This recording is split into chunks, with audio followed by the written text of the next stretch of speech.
Hello everyone. On this video we will look at graphs of polynomials and the end behavior of a polynomial.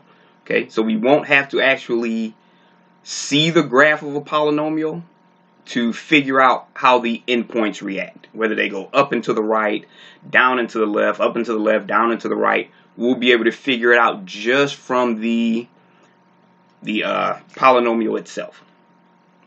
Okay, so let's take a quick look at what a polynomial is.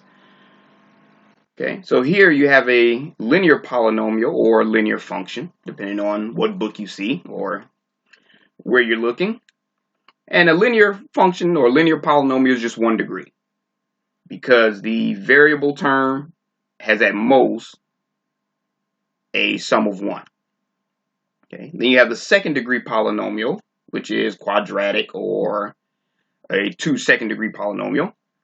You have a 3rd degree polynomial, sometimes called a cubic polynomial, and it keeps going to the 4th degree, 5th degree polynomial, 6th degree polynomial, where your A, B, C, D's, and E's and all of those are just constants. Okay, so we go all the way to some, let's say, number that we don't know yet, we haven't picked, but any number you put, the nth degree polynomial. You're going to have a sub n x to the power of n plus a sub n minus 1 times x to the power of n minus 1 plus a sub n minus 2 times x to the power of n minus 2, and it keeps on going and going and going. So you notice that the exponent always goes down 1 till eventually the exponent of the variable kind of becomes 0. Okay. And all of your a sub n minus 1, a sub n minus 2, those are just all constants. Okay. All right, so I'm going to slide this up a little bit. If you're still writing, you should be able to see the, I'll say the bulk of what's up top. There we go. Okay, so for example, if we have this 7th degree polynomial, that's because the largest sum of exponents in one term is 7. Okay, so you have x to the 7th, which is your x to the n, x to the 6th, x to the n minus 1, x to the 5th, x to the n minus 2, so 7 minus 2, x to the 4th, x to the 7th minus 3, and it keeps on going down till x squared, x to the 1st, and you have x to the 0 power, which is just 1, so that's why you have the constant a sub 0 to itself. Okay, now the coefficients, this is your a to the 7th, which is your a sub 7, so this is your a sub n, your a sub 6, which is a sub n minus 1, and it keeps on going down 1 by 1 by 1, so each coefficient represents the a sub n minus 1, etc., and so on.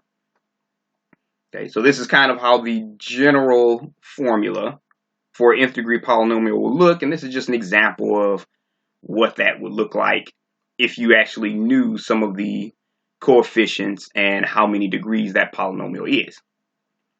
All right. So if you're still writing this, feel free to press pause and keep on. But we're going to go ahead and move on to our next page, which talks about power functions. Okay. So power functions aren't really all that complicated. It's just a single term that is the product of a real number coefficient and a variable raised to a fixed real number. Okay. So in other words, the general form is just f of x equals some value k times the variable x to the power that we'll call p. And x and p are real numbers. Okay, so just means that we're not going into complex numbers when dealing with this. Okay, so for example, if you have f of x equals 3 times x to the 4th, that's a power function. Why? Because it's a product of a real number and a variable, and that variable is raised to a real number. What about f of x equals 2 over x to the 5th power? That's a power function. Why? Because 2 over x to the 5th power can be rewritten as 2 times x to the negative 5. Once again, you have the product of a real number times a variable, and that variable is raised to a real number. All right, so what about f of x equals 3 to the power of x? Okay, so this is not a power function.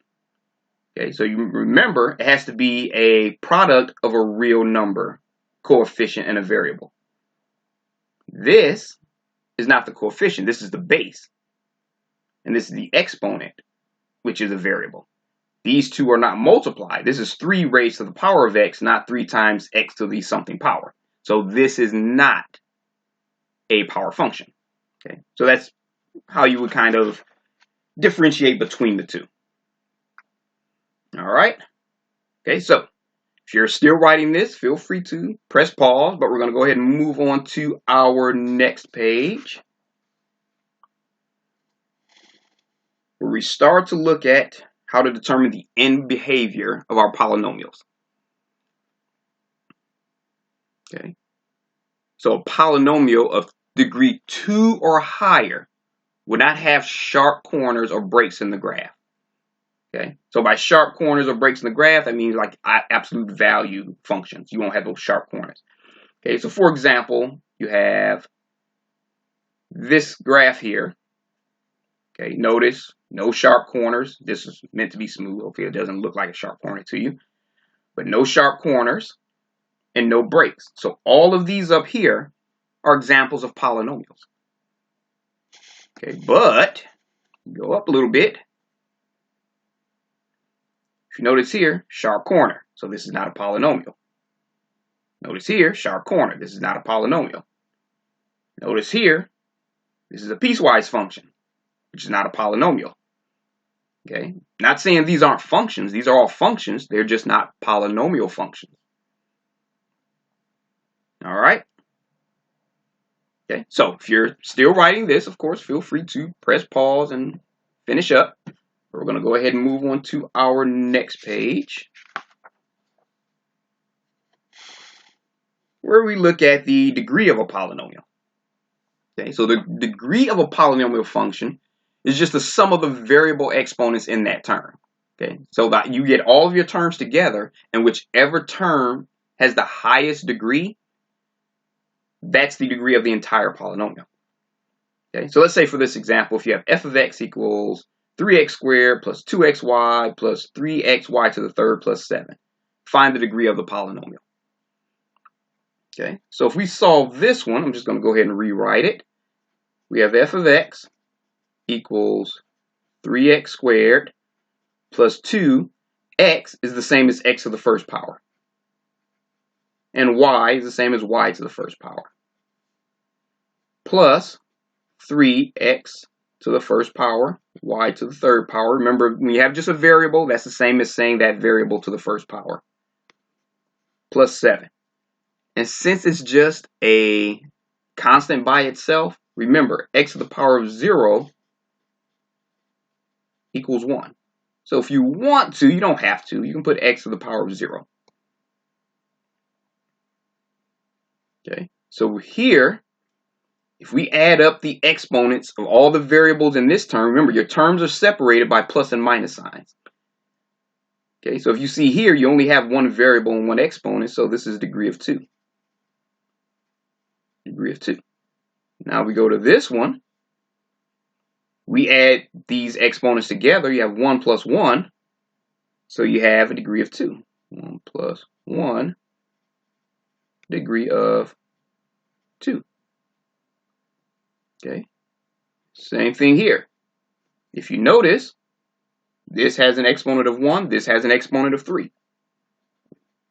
So 1 plus 3 is 4. So this term has a degree of 4.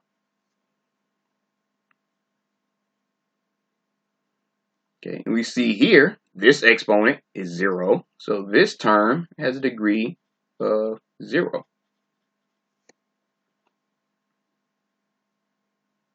All right.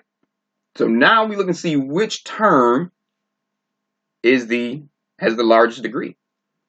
All right. So you notice right here has a degree of 4. Okay. So since 3, let me put my f of x there.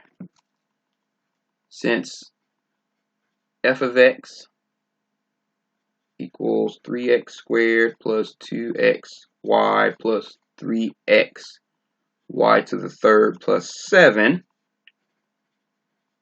has a highest degree of 4, the entire polynomial is degree 4. Okay, so this is a 4th degree polynomial. Oh, sorry about that. Let me move up. There we go. All right, so remember, when you're looking for the degree, you just go term by term by term. And they're always separated by plus and minus signs. So if you have, it doesn't matter how many variables you have multiplied together, it could still be one term. The minute a plus or minus sign separates them, that's when you have different terms. All right. So if you are still writing this, feel free to pause it and finish up. But we're going to go ahead and move on to our next page, which gives you the main idea behind the endpoints of your polynomials. Okay. So really the only 3 things you have to remember are the f of x equals x squared, which is the parabola. Okay, and we already know that if you get the negative of f of x equals negative times x squared, it just flips it across the x-axis. Okay, so you have your your parabola here. Okay, so this is f of x equals x squared. Okay, this is f of x equals x, or just x to the first power. And again, if you get f of x equals negative x, it flips this over the x-axis. So this goes down this way, and this one goes up this way. So you get this.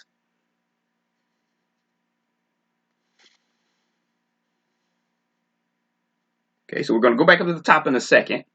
And you have f of x equals x to the third power, and f of x equals negative x to the third power. All right, so going back up just for a second, I'm going to pull this back down. I'm going to explain the endpoints.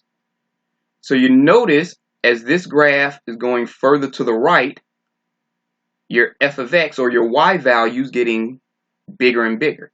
So your f of x is approaching infinity because it's getting bigger and bigger as x approaches, well, in this case, positive infinity. And you also see f of x is approaching infinity as f of x approaches negative infinity. So that means as x is going this way to the left towards negative infinity, your y value is getting taller and it's going to keep on growing. So your f of x approaches infinity as x gets smaller. As you're moving to the right on the x-axis, your f of x approaches infinity, or your y approaches infinity, as your x approaches infinity. So as x gets bigger and bigger and bigger, your y gets bigger and bigger and bigger. And if you want to prove that using the function, just keep plugging in values of x that gets bigger. Plug in 1, plug in 2, plug in 100, plug in 1000. You'll notice as you replace x with bigger and bigger numbers, your y value gets bigger and bigger and bigger. Do the same thing on the other side. Plug in -1, -2, -5, -10, -100. You'll notice that value is going to stay positive and keep getting bigger and bigger and bigger. Same thing on this side. Plug in your negative and positive values here, and you'll notice that when f of x equals negative x squared, your f of x approaches negative infinity as x gets smaller, or as you go to the left side. And f of x approaches negative infinity as x gets bigger. So whether x gets bigger or smaller, it doesn't matter, because for f of x equals negative x squared, your y value is going to go infinitely smaller either way. All right, so looking at f of x equals x, or x to the first power, notice that as you plug in values of x equals 1, 2, 3, 5, 10, 100, it gets bigger. Your y gets bigger as your x gets bigger. So f of x approaches infinity, or your y approaches infinity, as your x gets bigger or approaches infinity. Okay, but if you plug in smaller numbers, -1, -2, -5, -10, all the way down, as your x values approach -infinity, your f of x approaches -infinity. So your y gets smaller as your x gets smaller. Okay, so same thing here. When you have -x or negative x to the first power, your f of x gets bigger as your x gets smaller. Okay, so your f of x approaches infinity as x approaches -infinity. But here, your f of x gets smaller, so it approaches -infinity as your x gets bigger, approaches infinity. All right.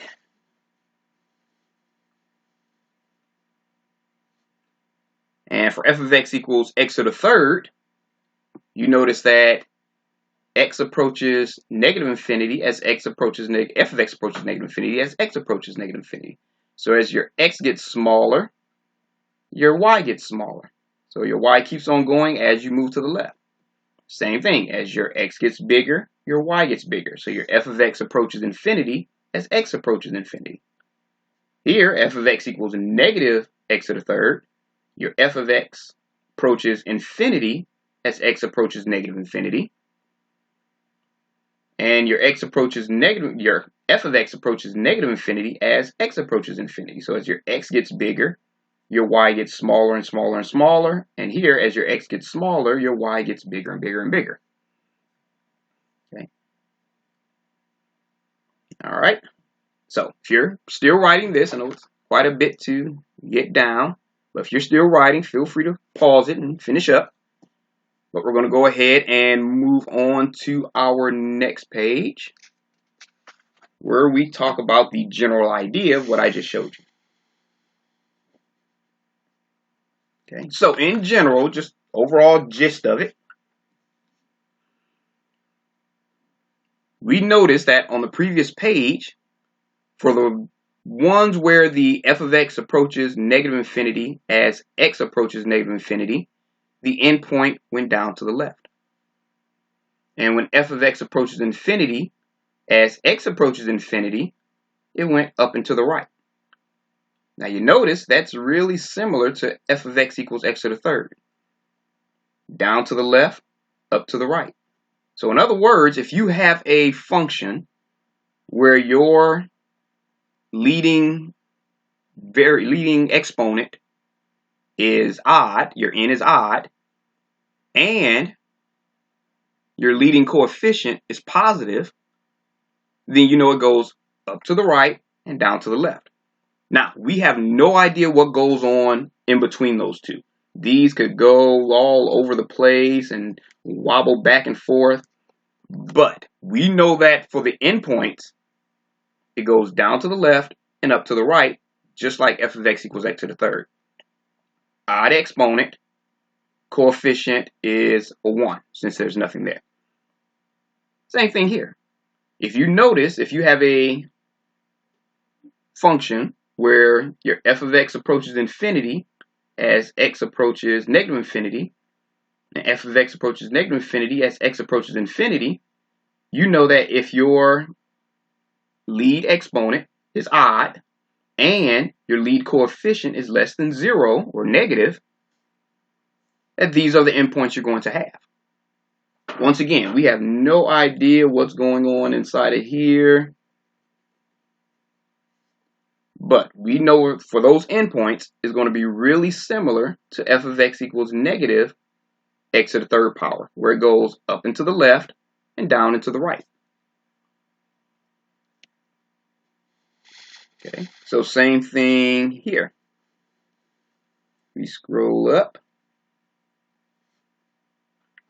If you have a function where the leading exponent is even and your leading coefficient is positive, which is pretty similar to f of x equals x squared, then you know that your endpoints are going to go up to the left and up to the right. Okay, so once again, we have no idea what goes on in between it. It could do all of these twists and turns in between. We're just speaking on the endpoints. All right, and same thing here.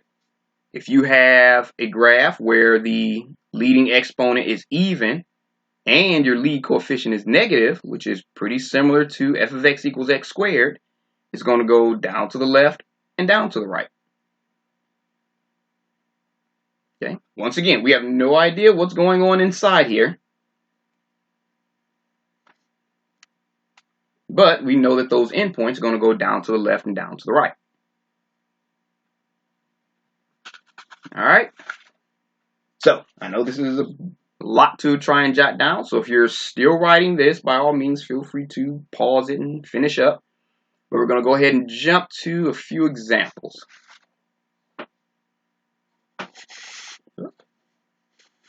All right, so let's say if we wanted to determine the end behavior of this function, where you have f of x equals 0.2 times x minus 2 times x plus 1 times x minus 5.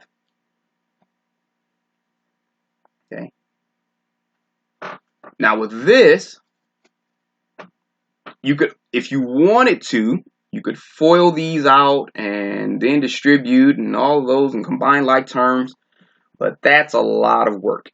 You can do the same thing just from this. So if you remember, these are all multiplied together. This is multiplied to this, and this is multiplied to this, and multiplied to this. So it's just the same as saying 0.2 times x, y, z. That's the same as saying 0.2 times x to the first power, y to the first power, and z to the first power. Okay, so we know that 0.2 times x minus 2 is the same as x minus 2 to the first power times x plus 1 to the first power times x minus 5 to the first power.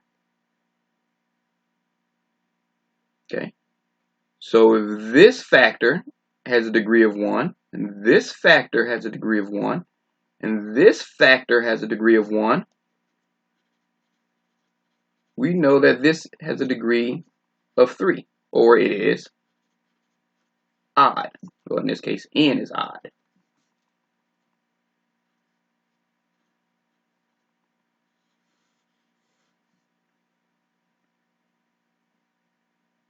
Okay, so we know that n is odd. I'm just going to go ahead and rewrite it. F of x equals 0.2 x minus 2, x plus 1, x minus 5. We also know that this is our lead coefficient.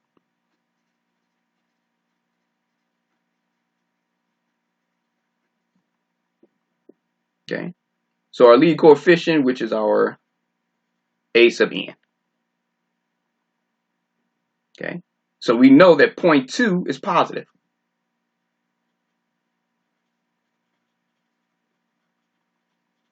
Okay, so we have the number of degrees, and we know that our lead coefficient is positive. Okay, so what does that tell us? So if n is odd and a sub n is greater than 0 or positive, we know that's similar to f of x equals x to the third, which looks like this. Okay, so since this function and this function have those similarities in common, n is odd and a sub n is greater than 0, we know that this function here is going to have the same endpoints. Okay, so we know the function goes up and to the right,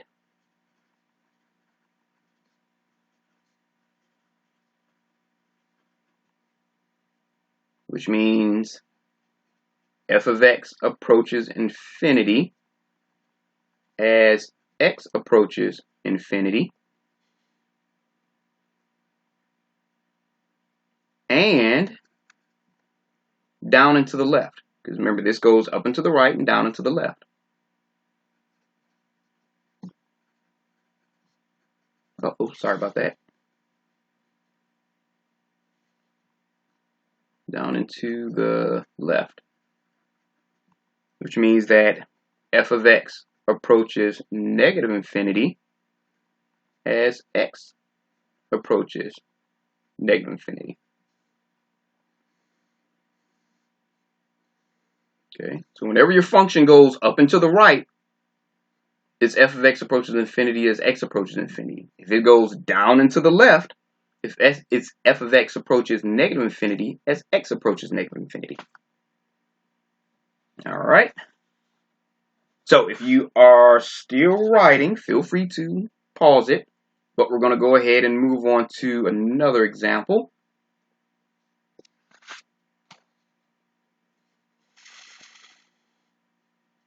All right, so we want to determine the end behavior for f of x equals x minus 3 times x squared plus 5x minus 1.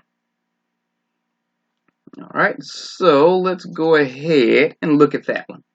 So I'm going to go ahead and rewrite it. So we have f of x equals x minus 3. I'm going to give a little bit of space between the equal sign and this factor, and I'll show you why in a second. Times x squared plus 5x minus 1. All right. So we see here that there's no lead coefficient. When there's no lead coefficient, it's just the same as being multiplied by 1. Okay. So we see here that we have this coefficient here. This factor here.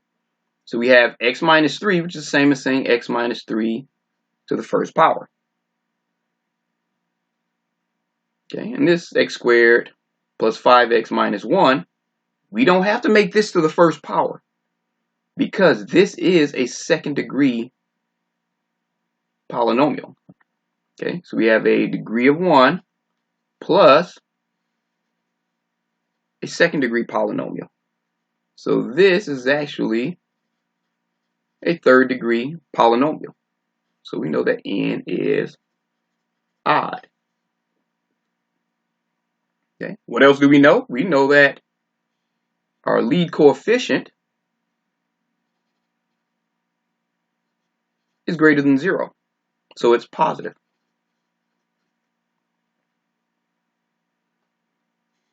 All right, so just from that, we know that n is odd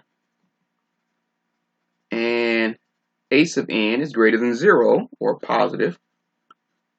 And what is that similar to? Well, it's really similar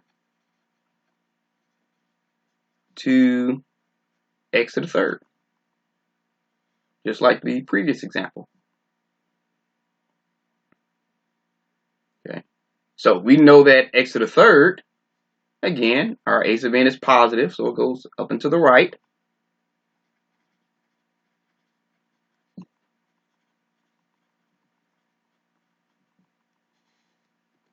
Which means that f of x approaches infinity as x approaches infinity. And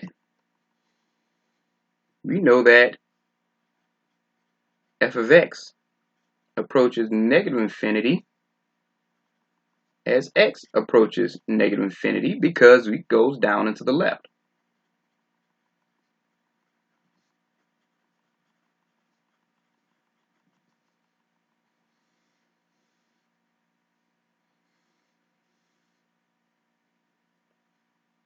Okay, so that's the end behavior of this function.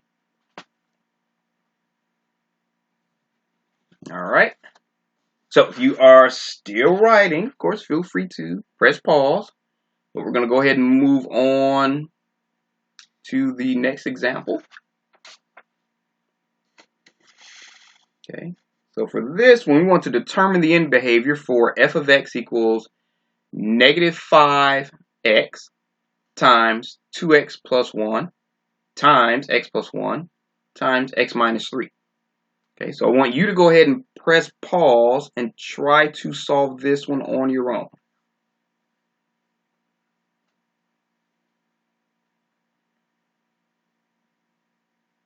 All right, so we're going to go ahead and just rewrite this. You have f of x equals negative 5 times x. So remember, that's times x, or just x to the first power, times 2x plus 1, or 2x plus 1 to the first power, times x plus 9, or x plus 9 to the first power, times x minus 3, or x minus 3 to the first power. Okay, so we see right here, all of these are just multiplied. So this factor here has a degree of 1. Okay, we see this factor here has a degree of 1. You can do that just by looking inside also. If it's a 1 degree polynomial, it's a 1 degree polynomial, and it's also just the factor of 1. Okay, so x plus 9, this is a 1 degree polynomial here. Same here, this is a 1 degree polynomial. Okay, so if we add all those together, it's a 4th degree polynomial. So we know here that n is even.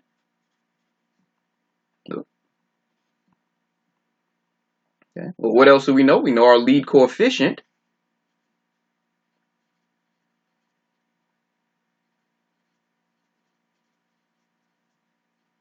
is negative. Okay, so in other words, we know that a sub n is less than 0.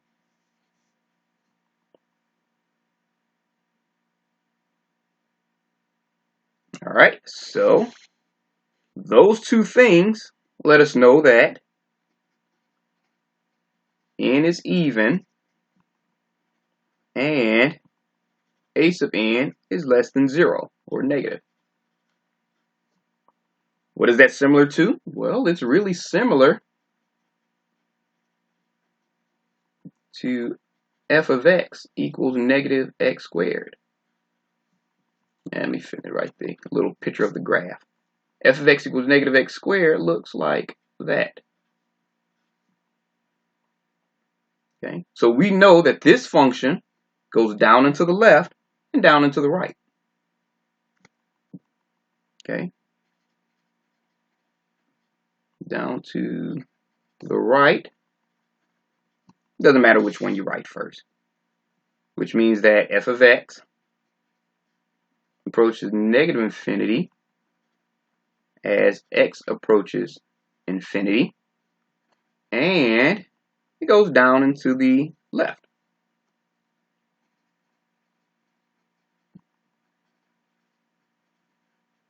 Which means that f of x approaches negative infinity as x approaches negative infinity. Okay, so those are your end behaviors for this function.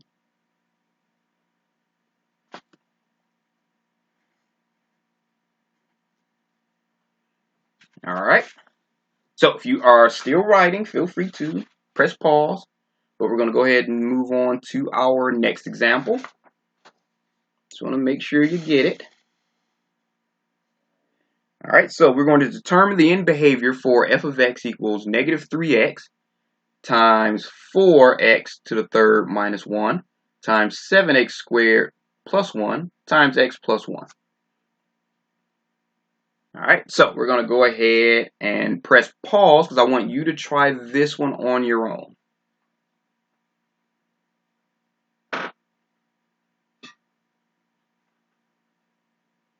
All right, so we're going to go ahead and rewrite this. F of x equals negative 3 times x, or negative 3 times x to the first power, times 4x to the third minus 1. And since this is not a linear equation, a linear expression, we don't have to write to the first power here. times 7x squared plus 1. Again, this is not linear, so we don't have to write to the first power, times x plus 1. Okay, so here you have a 1 degree factor. Here you have a 3rd degree polynomial. Here you have a 2 degree polynomial. And here you have a 1 degree polynomial. So you have 3 plus 1, which is 4. You have 6, so you have a 7th degree polynomial. So we know that n is odd.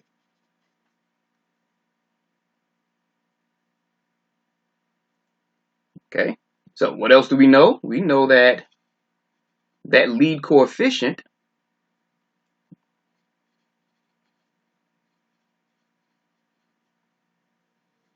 is negative.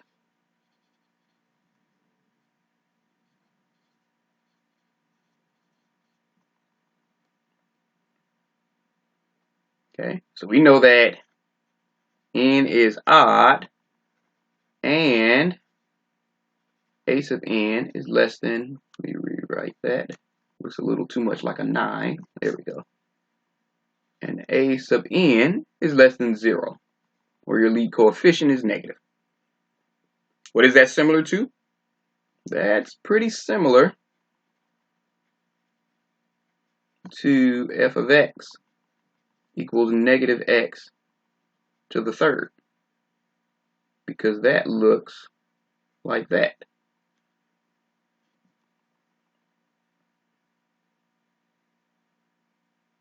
All right, and remember that goes up and to the left and down and to the right. So what is up and to the left?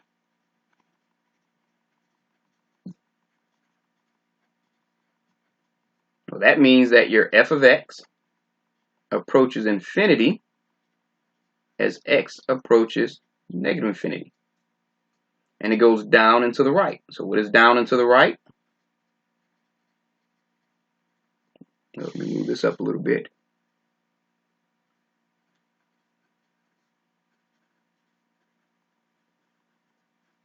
Well, down and to the right means that f of x approaches negative infinity as x approaches infinity. Okay, so these are the two endpoints of that function. All right. Okay, so if you're still writing, of course, feel free to press pause, but we're going to go ahead and move on to our next part.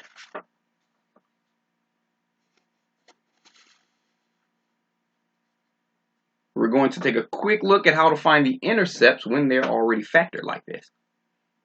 Now remember, to find your x-intercept, you make your f of x equals 0. To find your y-intercept, you make your x equals 0. Okay. So what if we wanted to find the x and y-intercept for this function? Okay. So we have f of x equals x minus 5 times x minus 4 times 4x plus 4. All right. So again, to make your x-intercept, you make y equals 0 or f of x equals 0. Okay, so this becomes 0, x minus 5 times x minus 4 times 4x plus 4. Okay, now the thing is, you make either one of these factors 0, and the whole thing becomes 0. So if this 5 minus 5 is 0, 0 times anything is 0. You make 4 minus 4 equals 0, then everything else multiplied to it becomes 0. Okay, so that means that we know that, don't really need that parentheses there, x can equal 5, x can equal 4, or x can equal negative 1. And that's because we have, I'll do a little quick workout of before, x minus 5 equals 0. Add 5 to both sides, you get x equals 5. X minus 4 equals 0. You add 4 to both sides, you got x equals 4. Here, you have 4x plus 4 equals 0. Subtract 4 from both sides, you have 4x equals negative 4. Divide both sides by 4, you have x equals negative 1.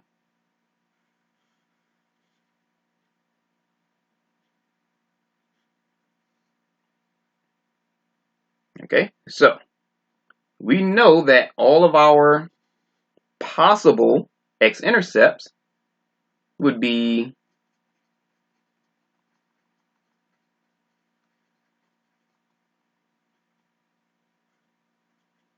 5, 0, 4, 0, and negative 1, 0.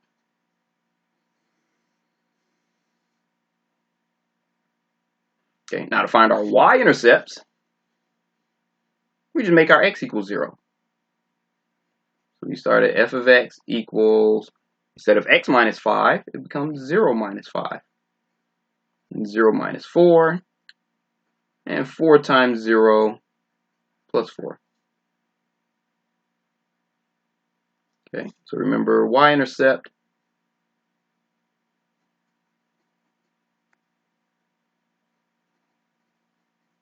make x equals 0. Okay, so we know that this is going to be negative 5 times negative 4 times 4, which is 80. So your y-intercept is 0, 80. When x equals 0, y equals 80. All right. So it was just a quick review of that, because going forward, that's going to be pretty important. All right, so if you're still writing, feel free to press pause. But we're going to go ahead and move on to our next example.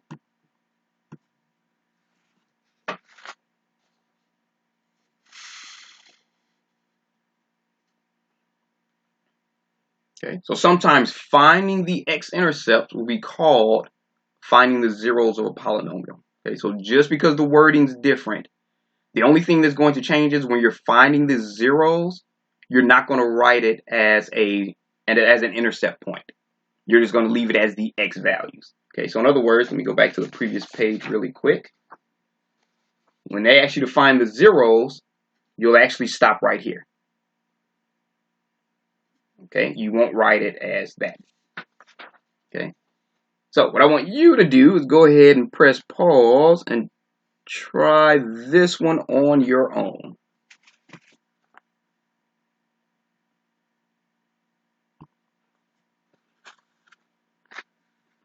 All right, so I'm assuming you've pressed pause and worked this one out. So let's go ahead and verify your answers.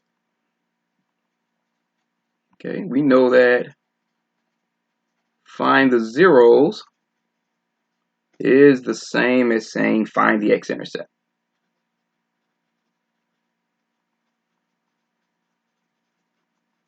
So we make f of x equals 0. Okay, so we have x minus 2 times 2x plus 1 times x minus 5 times 3x plus 2 equals 0. Okay, so that means that x minus 2 can equal 0, 2x plus 1 can equal 0, x minus 5 can equal 0, or 3x plus 2 can equal 0, and this will be true. So that means that x can equal 2. If we subtract 1 from both sides and divide it by 2, that means x can equal negative 1/2. If we add 5 to both sides here, that means x can equal 5. And if we subtract 2 and then divide by 3, that means x can equal negative 2/3. Okay, all of those are your zeros of your polynomial. All right. So if you're still writing, feel free to press pause, but we're going to go ahead and move on to our next example, which is set up a little bit different.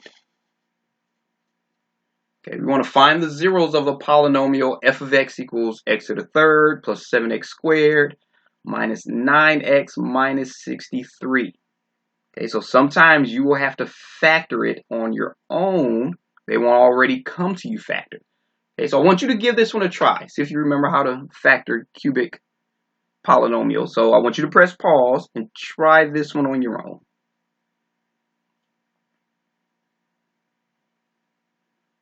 All right, so I'm assuming you've pressed pause and tried it. Okay, so this, I'm just going to go ahead and rewrite it. So f of x equals x to the third plus 7x squared minus 9x minus 63. And I'm going to factor by grouping. Okay, and if you don't know how to factor by grouping or don't remember, just go back to my factor by grouping video. And it goes over all the details of it, but we're going to get these two. We're going to break those down. So for these two, we're going to factor out an x squared. So it's x squared times x plus 7. For these two, we're going to factor out a minus 9 or negative 9, which leaves you with x plus 7. So as long as those two match, we can factor them out. So we know that f of x is going to equal that x plus 7 that we just factored out, and whatever is left goes into the next factor, which is x squared minus 9. Okay. But if you notice here, if you don't have to do it this way, you can leave this as degree 2. But if you notice here, this is a difference of squares.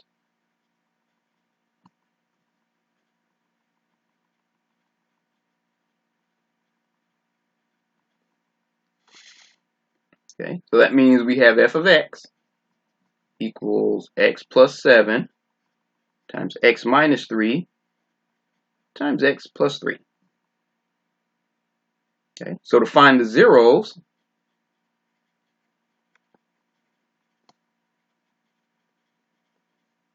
we make f of x equals 0. Now let me clean that up. There we go. Make f of x equals 0.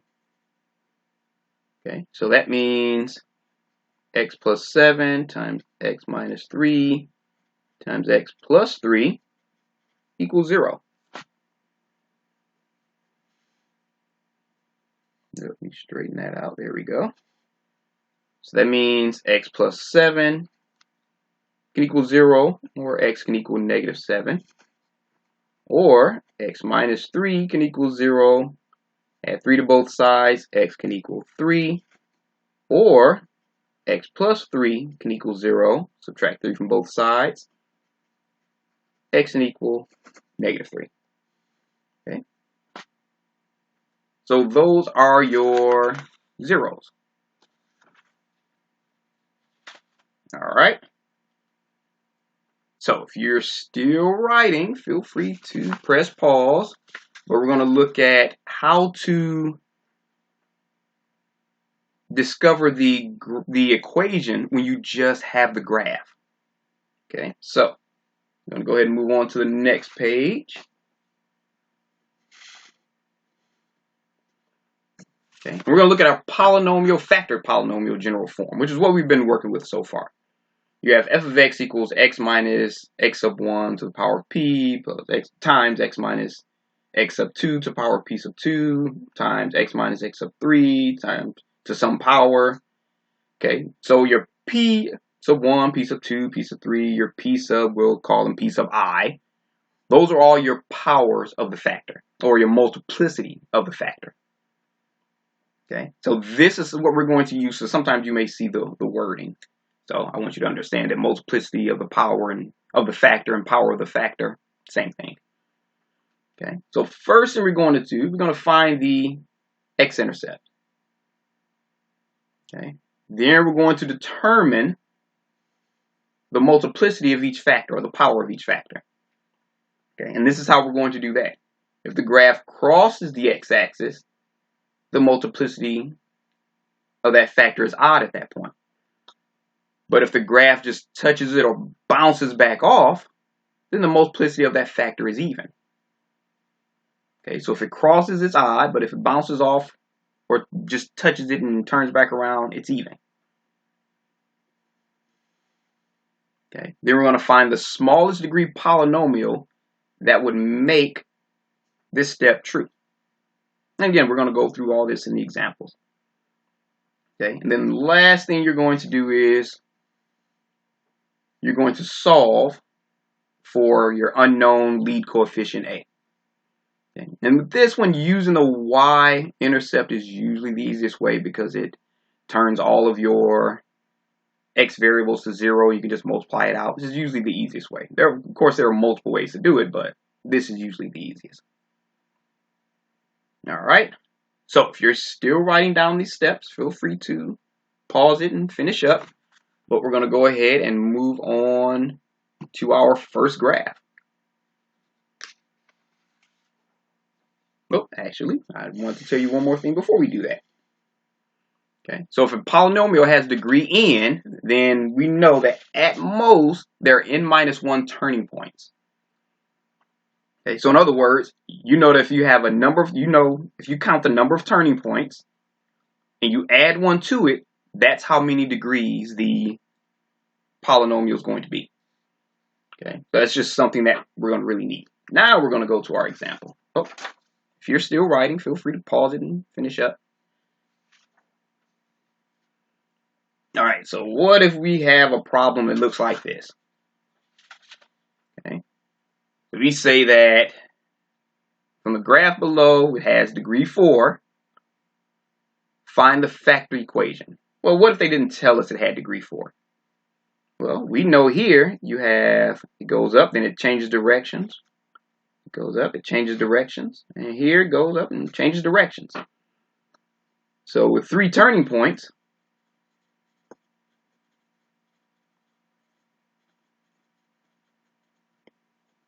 we know that it's a degree of 4. So even if they didn't tell you it's a degree of 4, you can always figure that out. Okay. So remember, first thing we do, going by our steps, is we find our intercepts.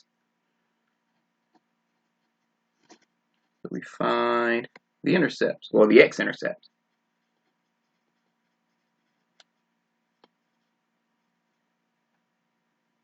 Okay, well, we see here x equals -2 and x equals 4.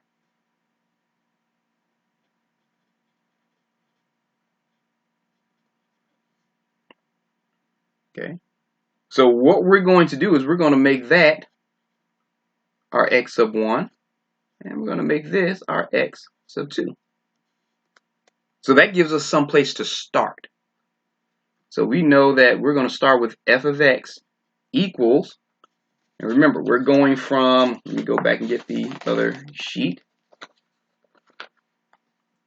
We're going from this general form up here. So since we have 2 x-intercepts, we're just going to start with these 2 factors and our lead coefficient of a. A times x minus x sub 1 p sub 1 times x minus x sub 2 p sub 2. Okay. Now we look at our second step and we see at those 2 points, does it bounce off or does it cross over the x-axis? Well, we see here that it approaches -2 and bounces off. So it bounces off x equals -2. So we know at that point it's an even degree.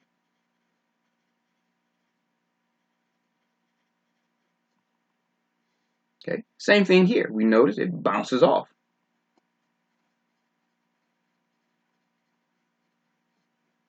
X equals 4. What does that tell us? Well, we tell us it's an even degree.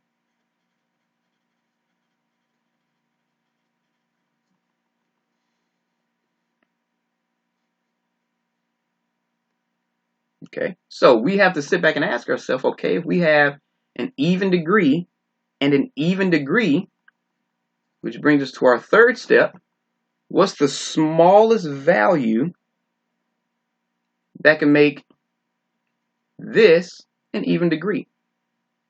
Well, our f of x will equal a times x minus our x1, so x minus negative 2, which becomes x plus 2, so I'll put x minus negative 2, times x minus 4. Let's say that's our P1 and P2.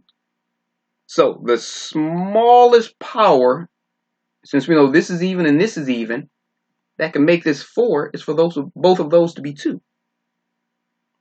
If they're both even. Now, if one was even and one is odd, it would be a different story. But if both were odd, we can say 3 and 1. We'd have to pick which one. But for this, we know that since both are even and a degree 4, then both would have to be 2.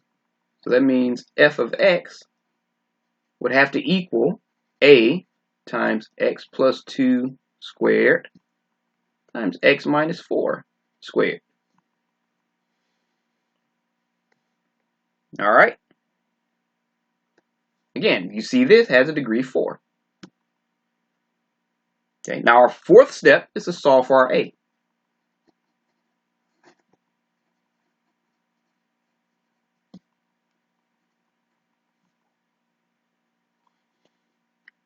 Okay, how are we going to do that? Well, we're going to do that by getting our y-intercept. Okay, our y-intercept, if you notice on the graph, is 0, negative 4. Let me bring the whole thing down. There we go.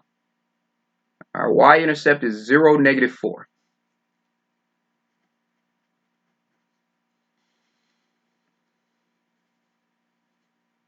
All right. So what does that tell us? Well, that tells us that our x equals 0, and our f of x is equal to negative 4. So what do? We get this. We replace f of x with negative 4, and we replace x with 0. That's why the y-intercept is the easiest way. But you can use any point on that graph. It doesn't have to be the y-intercept. So if you don't have a y-intercept, just pick any point on that graph to replace with your f of x or your y and your x, and you can solve for a. Okay, so if we go ahead and replace our f of x with negative 4, we have negative 4 equals a times 0 plus 2 squared times 0 minus 4 squared. Then that just becomes negative 4 equals a times 4 times 16. Or negative 4 equals 4 times 16 is 64, so that's 64 times a. Or a equals negative 1 over 16.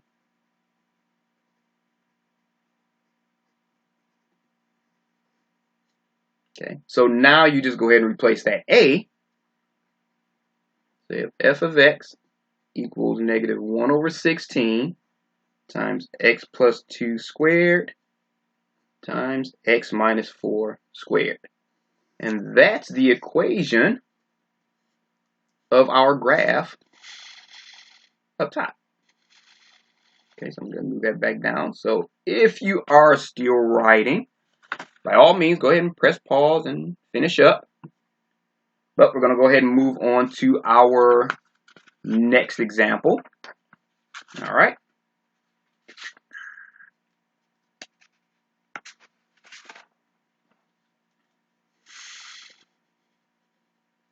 Okay. So for this one, I want you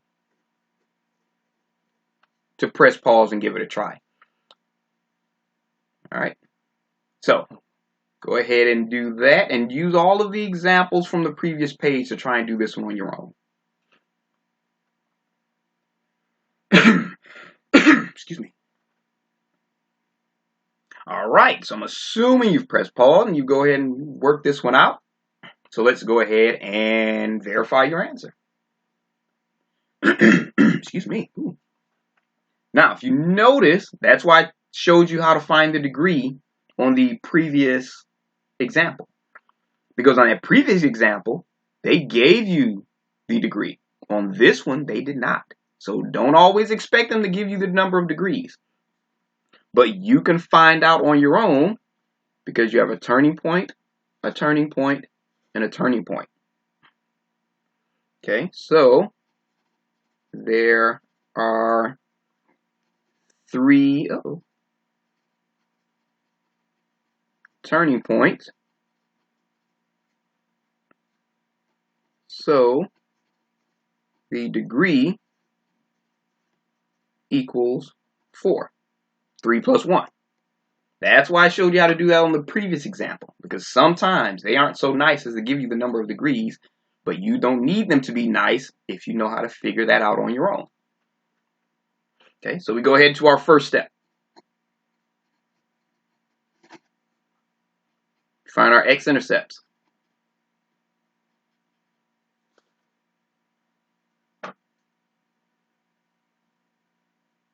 Well, in this case, you only have the 3 intercepts. So you have x equals -3, x equals 2, and x equals 5. I don't know why I wrote 4. And x equals 5. Okay, so those are all of your x-intercepts. Okay, so we have 3 of them. So we're going to say this is our x of 1, that's our x of 2, and that's our x of 3.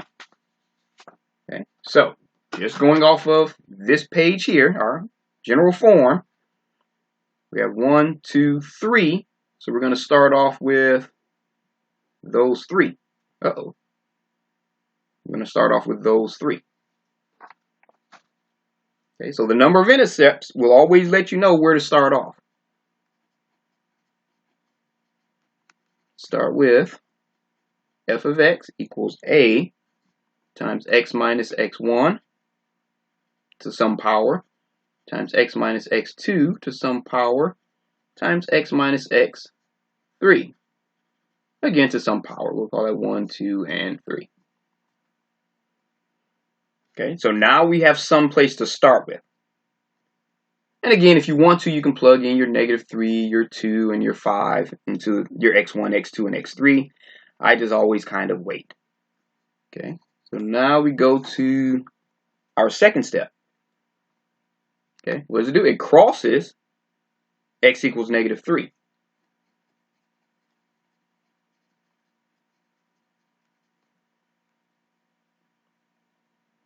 Okay, so what does that tell us? Well, that tells us it's an odd degree for that one. Now bounces off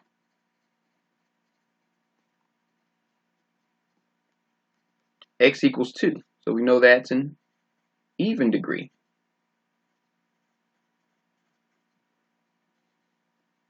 Okay, and we see it crosses through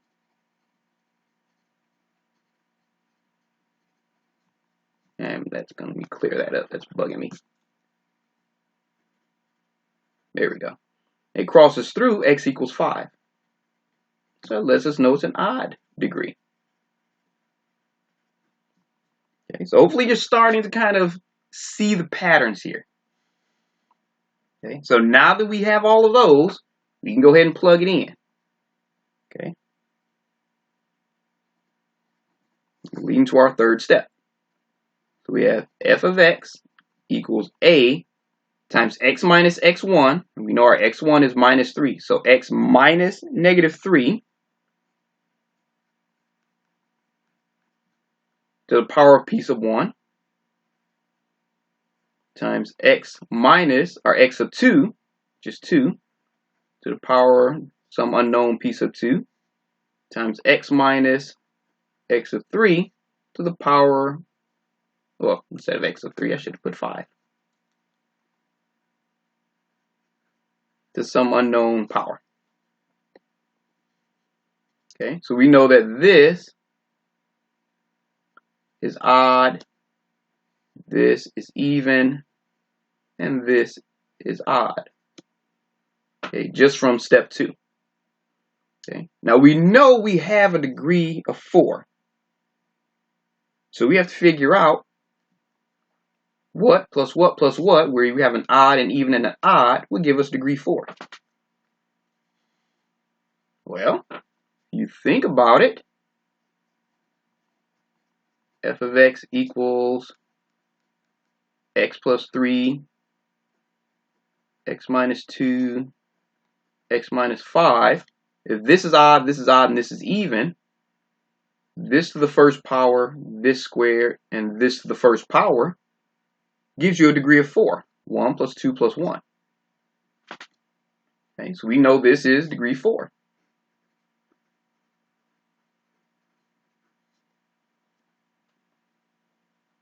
Alright, so we have that part taken care of. Oh, I almost forgot. I did make a little error here because I forgot my A. Nothing wrong with making the occasional error if you catch it. Alright, so now we go ahead to our 4th step.